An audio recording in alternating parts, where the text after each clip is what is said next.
My name is Sherlyn, and I am one of the many graduates in the world saved and rescued by the Sisters of Marie from a life of uncertainty and poverty. My family lived in one of the poorest towns in the Philippines, where the sisters found me one day in one of their recruitment efforts. My parents were farmers. My brothers and sisters would help them every day in the farm, and so they were not able to go to school. So as a little child, I dreamed of a better life for myself and for my family. So I would do well in school, and hopefully I could graduate elementary and hopefully go on to high school. And then my mother passed away when I was about to graduate in elementary, so all of those dreams that I had were shattered to pieces, and I had no way out. And here comes the Sisters of Mary, and they were giving exams and interviews in our poor little town for their live-in school. I was desperate to go out of that little town because I knew that if I stayed there, I would end up like the little girls of my age, marrying at a very young age and having many children and struggle through life.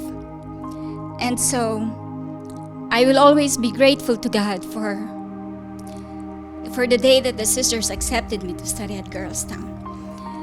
When I came there, I saw the big buildings and I knew that I would be safe.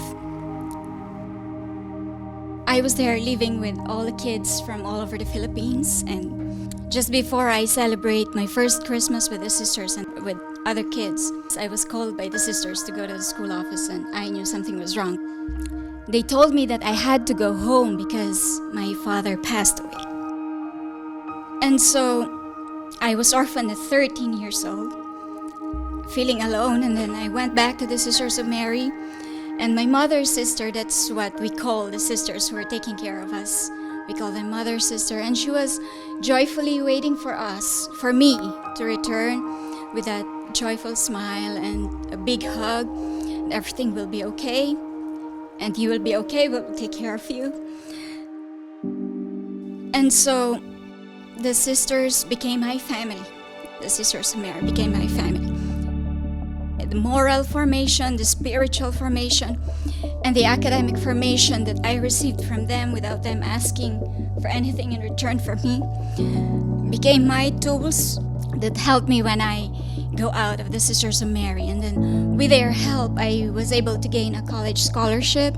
I got a degree in computer science and got several job opportunities after I graduated. But I have made a promise to God and to myself that if given that opportunity, in gratitude for everything that the sisters have done for me, I would go and offer myself to work for them.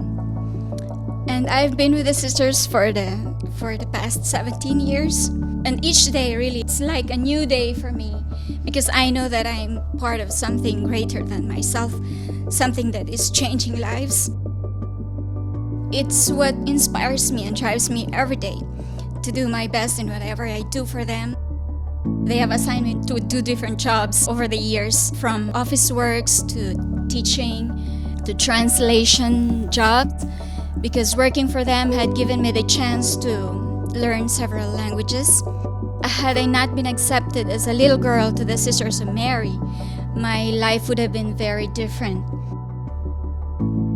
This work will never be possible without the people that are continued to helping maintain the work and their mission. People who believe that this world can be a better place if we only educate today's youth in the way of God and heal their wounds. And people who believe that each child, each poor child, has dignity as a child of God and deserve the best education that Father Al and the Sisters of Mary are giving them. If there's any good in the person that I am now, I am attributing all of that to the prayers and sacrifices and teachings of the sisters and Father Al.